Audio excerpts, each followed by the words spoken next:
በምዕራባዊዋ ሶቪየት ህብረት በምትገኘው ስሞሌንስክ አካባቢ የሂትለሯ ናዚ ጀርመን ከስታሊኗ ሶቪየት ህብረት ጋር ወታደራዊ ትንቅንቅ ላይ ናቸው። 1933 ሁለተኛው የዓለም ጦርነት እንደ ሰደድ የተቀጣጠለበት ዓመት። ከመሳሪያ ላንቃ ነፍስ ነጣቂ ጥይቶች ተወረወሩ።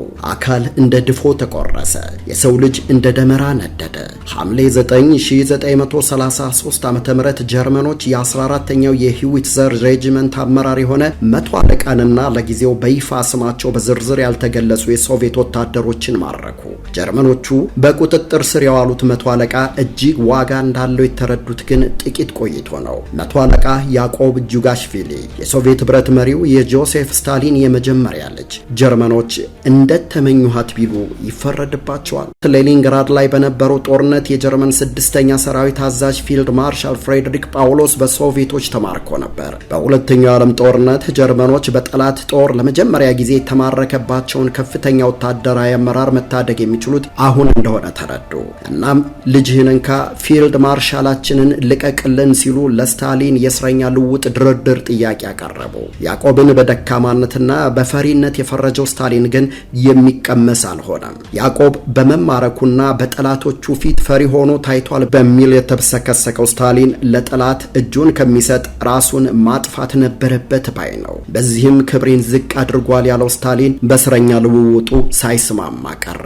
ይባስ ብሎም የልጁን የመቶ አለቃ ማዕረግ በማውረድ አንድ ፊልድ ማርሻልን በአንድ ተራ ወታደር መለወጥ ወንጀል ነው በማለት አቋሙን አጸና። በመጨረሻም የ36 ዓመቱ ያዕቆብ ወደ ጀርመኖቹ የማሰቃያ ማጎሪያ ሳክሰን ሃውዘን ካምፕ ተወሰደ። ብዙም አልቆየም። የሞቱ መርዶ ሞስኮ ደረሰ። ለአሟሟቱ ሁለት መላምቶች ይሰነዘራሉ። አንዳንዶች በጀርመን ወታደሮች ግንባሩ ላይ በጥይት ተመቶ ሕይወቱ አልፏል ሲሉ፣ ሌሎች ደግሞ ራሱን በራሱ እንዳጠፋ ይናገራሉ። አስገራሚው በእጁ ስር የወደቀውን ፊልድ ማርሻል ፍሬድሪክ ጳውሎስን አልሰጥም በማለት የልጁን የያዕቆብን የሞት ትኬት የቆረጠው ስታሊን ከጥቂት ዓመታት በኋላ ፍሬድሪክ ጳውሎስን ከስር ለቋል። እዚህ ወደ ኢትዮጵያ መለስ ስንበል የናዚ ቀኝ እጅ የፋሺስት ቀማሪው ሙሶሎኒ ኢትዮጵያን ከወረረበት ከ1928 ዓ.ም ጀምሮ አርበኞች ወራሪውን ለመመከት ተጋድለዋል። በዚህ ጊዜ ነው በጎጃም በረሃ በሽፍትነቱ አንቱ የተባለው በላይ ዘለቀ ወደ አርበኝነቱ የዘለቀው። በላይ የፋሺስቱን ጦር አንገርግቦ ቆላው። ለወራሪዎቹ ራስ ምታት ሆነባቸው። ተዋግተው የማይረቱት ፈልገው ዱካውን የማይዙት አረንዛ። ተማራኪዋ ሕፃን የሻሽ ወርቅ በላይ ከብዙ እንግልት በኋላ በጀግናው አባቷ ጀብዱ ከእስር አምልጣ ዳግም በአባቷ አቅፍ ውላለች። ሽንፈቱ የጠናባቸው ኢጣሊያዎች አንድ ዘዴ ሰየዱ።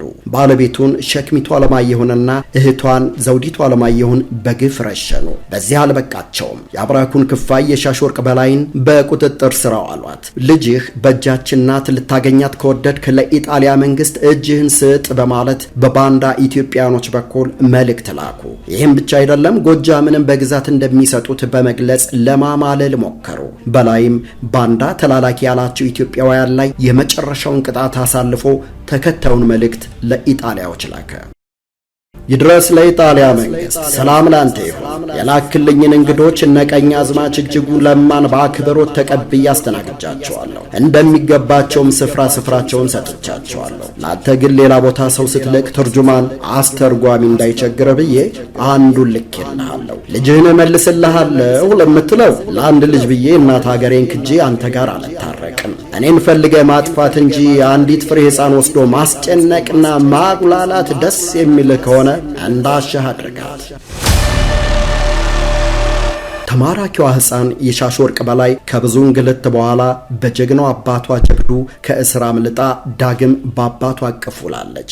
ስታሊን አዋርዶኛል፣ መሞት ሲገባው ክብሬን ዝቅ በሚያደርግ መልኩ በጠላት ተማርኳል ሲል የልጁን ሕይወት አሳልፎ ሰጥቷል። በላይ ዘለቀ ልጄ ከሀገር አትበልጥም በማለት የሁሉ ነገር መሰረት አገር መሆኑን አጽንቷል። ከግለሰባዊ ክብርና ስልጣን ከቤተሰብና ከዘመድ አገርን አስቀድሟል። በላይ ተዋግቶ ልጁን ታድጓል። ተገድሏል። ስታሊን ልጁን ለጠላት ዳርጓል። ለክብሩ በብዙ የተጨነቀው ስታሊን ሕይወቱ እስካለፈበት 74 ዓመቱ ድረስ ሶቪየት ኅብረትን በአጠቃላይ ለ29 ዓመታት በአምባገነንነት መርቷል። እናቴ ስትወልደኝ በላይ ብላኛለች የሚለውና ስልጣንና ክብርን ብዛም የማያስጨንቀው በላይ ከአርበኝነቱ በኋላ በባንዳዎች ሴራ እንደ ያዕቆብ 40 ዓመት ሳይሞላው በወጣትነቱ ተገድሏል።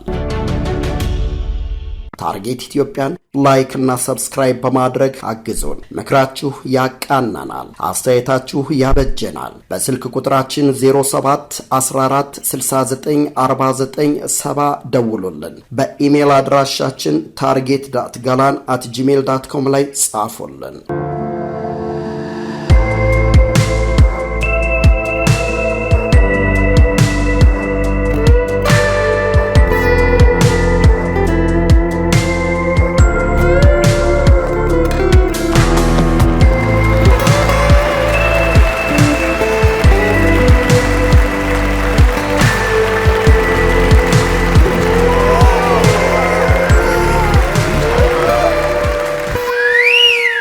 Target Ethiopia.